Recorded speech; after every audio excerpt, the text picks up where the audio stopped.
حضرت ابو الدرداء رضی اللہ تعالیٰ عنہ روایت فرماتے ہیں کہ اللہ کے نبی صلی اللہ علیہ وسلم نے مجھے 3 باتوں کی وصیت کی.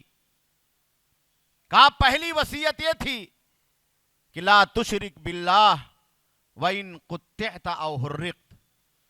کہا اگر تمہیں مار کر کے بوٹی بوٹی بھی کر دیا جائے، تمہارے بدن کو جلا دیا جائے، آگ لگا دی جائے، مگر کبھی اللہ کے ساتھ شرک نہ کرنا.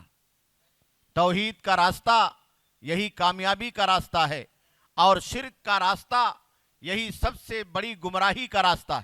کہ لا تشرک باللہ.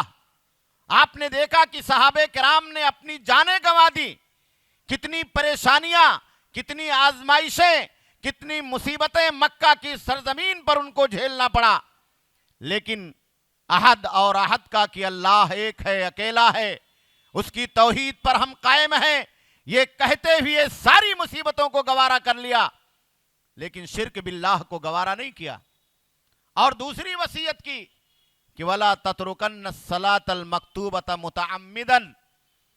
کہا جان بوجھ کر کے کبھی 5 وقتہ فرض نمازوں کو ترک مت کرنا. آج ہمارے یہاں یہ عجیب روٹین بنی ہوئی ہے کہ ایک مسلمان نے یہ ذہن بنا لیا ہے کہ ہمارے اسلام کی بقا کے لیے اور ہمارے ایمان کی علامت کے لیے جمعہ کی نماز پڑھ لینا کافی ہے. میرے بھائیوں، میرے دوستو، آپ اپنی زندگی کا مراجعہ اور محاسبہ کریں. ہمارے نوجوان بچے اپنی زندگی کا مراجعہ اور محاسبہ کریں. علماء کرام بیٹھے ہوئے ہیں، آپ مسائل کو جانیں اور سیکھیں. ایک مسلمان بچہ جب بالغ ہو جاتا ہے تو اللہ رب العالمین اس کے اوپر 5 وقتہ نمازوں کو فرض کر دیتا. فرض کا مطلب یہ ہے کہ اس کے لیے چھوڑنے کی کوئی گنجائش نہیں ہے. حالت سفر ہو، حالت حرب ہو، حالت مرض ہو، زندگی کا کوئی مرحلہ ہو، اللہ نے رخصت تو عطا کی ہے، لیکن اللہ رب العالمین نے نماز میں کبھی چھوٹ نہیں دی ہے کہ آپ چھوڑ دیں. اور ہمارے یہاں لوگ یہ سمجھتے ہیں کہ جمعہ کی نماز پڑھ کے سب سے بڑے مسلمان اور مسلمانیت کے دعوے دار بنے رہیں گے. اللہ کے نبی کی یہ وصیت ہے وَلَا تَتْرُكَنَّ الصَّلَاةَ الْمَكْتُوبَةَ مُتَعَمِّدًا کہ جان بوجھ کر کبھی فرض نماز کو ترک مت کرنا.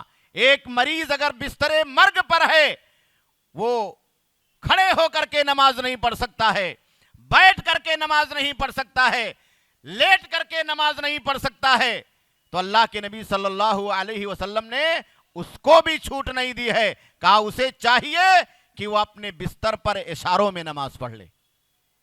اور تیسری وصیت پیارے نبی صلی اللہ علیہ وسلم نے کی وَلَا تَشْرَبِ الْخَمْرَ فَإِنَّهُ مِفْتَاحُ كُلِّ شَرٍ کہ کبھی شراب مت پینا. یہ شراب تمام برائیوں کی، تمام بیماریوں کی جڑ ہے، اس کی ماں ہے. اسی کی کوکھ سے سماج اور معاشرے میں تمام برائیاں جنم لیتی ہیں. ایک آدمی ڈرگز کا استعمال کرتا ہے، نشہ خوری کا عادی ہو جاتا ہے، شراب نوشی کا عادی ہو جاتا ہے، یہ لت اور بیماری اس کو لگ جاتی ہے تو چوری بھی کرتا ہے، قتل بھی کرتا ہے، ماں بہن کی عزت و آبرو بھی لوٹتا ہے، اور نہ جانے کون کون سے غلط کام کے اندر وہ ملوث ہوتا ہے.